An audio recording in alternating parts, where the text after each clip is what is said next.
അബുദാബിയിൽ നല്ല 2 ദിവസം നല്ല മഴയായിരുന്നു. അതുകൊണ്ട് തന്നെ മൊത്തത്തിലൊരു തണുപ്പാണ്. ഒന്ന് ചൂടാക്കണമെന്ന് വിചാരിച്ച് നല്ലൊരു ആമ്പൂർ ബിരിയാണി കഴിക്കാൻ വേണ്ടിയിട്ടേ ഞങ്ങളിവിടെ ഹോട്ടലിൽ ഒന്ന് അബുദാബിയിലെ ഇലക്ട്രിയിലുള്ള ഒരു ഹോട്ടലാണ്. ഇവിടെ ഞങ്ങൾ ഓർഡർ ചെയ്തിട്ടുണ്ടായിരുന്നു. അത് ഞങ്ങൾ വരുമ്പോഴേക്കും സംഭവം റെഡി ആയിട്ടുണ്ട്. അതങ്ങനെ വാങ്ങിയിട്ട് നേരെ റൂമിൽ പോയിട്ട് എല്ലാവരും കൂടി ഇരുന്ന് കഴിക്കാമെന്നുള്ളൊരു ഉദ്ദേശത്തിലുള്ളത്. അങ്ങനെ വിരിപ്പും കാര്യങ്ങളൊക്കെ ഉഷാറായി തയ്യാറാക്കുന്ന മറജാനും ഹിഷാമും കൂടി ഇരുന്നുണ്ട്. ഭക്ഷണം വിളമ്പാനുള്ള ഉത്തരവാദിത്വം ഹിഷാം എന്നെ എടുത്തു. ഞങ്ങൾ 6 പേരുണ്ട്. പക്ഷേ 5 മുട്ട മാത്രമേ കാണുന്നുള്ളൂ പാത്രത്തിൽ. എല്ലാവരും ഒരു സഹകരിച്ച് മുന്നോട്ട് പോകുമെന്ന് വിചാരിച്ചുകൊണ്ട് ഹിഷാമിത ആ ഭക്ഷണത്തിന് അതിൻ്റെ തടുകയിലേക്കൊന്ന് തമർത്തുകയാണ്.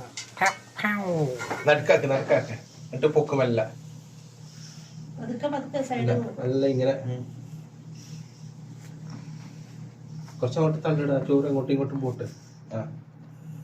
നല്ല തള്ളി സൈഡാക്കി ഓരോ സൈഡാക്കിട്ടോ. ഇതാണ് ആമ്പൂർ ബിരിയാണിൻ്റെ കൂടെ തന്നെ തൈരുണ്ടായിരുന്നു, സ്വീറ്റ്സ് ഉണ്ടായിരുന്നു, പായസം, പിന്നെ കറി. നമ്മുടെ ഉത്താജിലൊക്കെ കിട്ടുന്ന പോലെ തന്നെ ബിരിയാണി അതുപോലുള്ള സൈഡ് കറിയൊക്കെ ഉണ്ടായിരുന്നു. അതെല്ലാവരും നന്നായി കഴിച്ചു. മാത്രമല്ല ഇനിയും 2 പേർക്ക് കഴിക്കേണ്ട ഫുഡ് ബാക്കി ഉണ്ടായിരുന്നു. മറിച്ചാൽ എങ്ങനെ അഭിപ്രായം കണ്ട് പറയും.